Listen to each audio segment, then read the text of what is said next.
Keith Taylor, Green MEP for the South East. We hear from ferry companies, P&O and others, they're thinking of putting up their prices when these new EU regulations come into force. What's your reaction? Well, I think the first thing to say is they're not EU regulations, they're international maritime regulations, and we're choosing to implement them. And the reason that we're doing that is that the pollution that's being caused by shipping is having a very serious effect. In fact, if we don't do anything to control those shipping emissions, they'll be the major source of air pollution in the whole of Europe by 2020. So a price worth paying if it's going to put up the cost of fares, as we understand it will do from January? Yeah. The other day I was talking to a UK trade association, and I was talking there to people running shipping companies, and they're saying, look, we're investing in getting the proper scrubbers and the proper treatment for fuel, so we can operate within the sulphur control areas. Now, my message to the ferry companies, look at your business model. Why are you not investing in the future? You're asking a price for pollution the planet cannot afford to pay.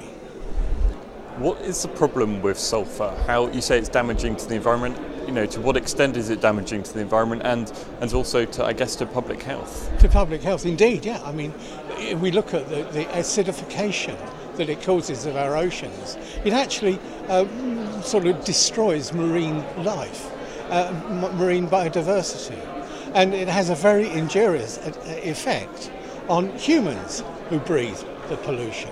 So really, you know, we have got to wake up to the fact that air pollution is second only to smoking as an environmental killer.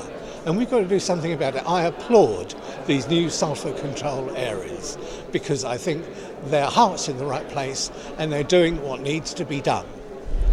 The UK Chamber of Shipping has suggested that perhaps delaying the legislation by a couple of years could help them, give them time to put new technology onto ships, so-called scrubbing technology. Is that not something that's worth considering? Why do you want to see this come into force now? The shipping industry has had 7 years to prepare for this. I think that was long enough for them to introduce new equipment, to decide on new investment plans.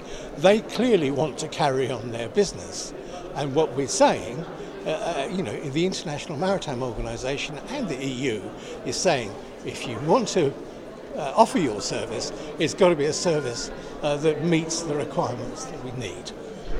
Are you prepared to back environmental legislation like this, even though it may lead to the loss of jobs in places like Dover, the closing of routes? We've already seen one route close in Harwich.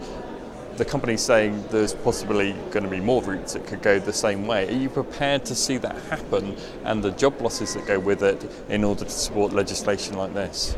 I think the legislation is something that companies have to work within. And clearly, I don't want anybody to lose their job. Neither do I want to see future generations blighted by air pollution that kills far too many people. I think the answer is the shipping companies need to look at their business model and actually provide a service which meets both their aspirations for offering fares to their customers and the regulatory requirements for reducing pollution.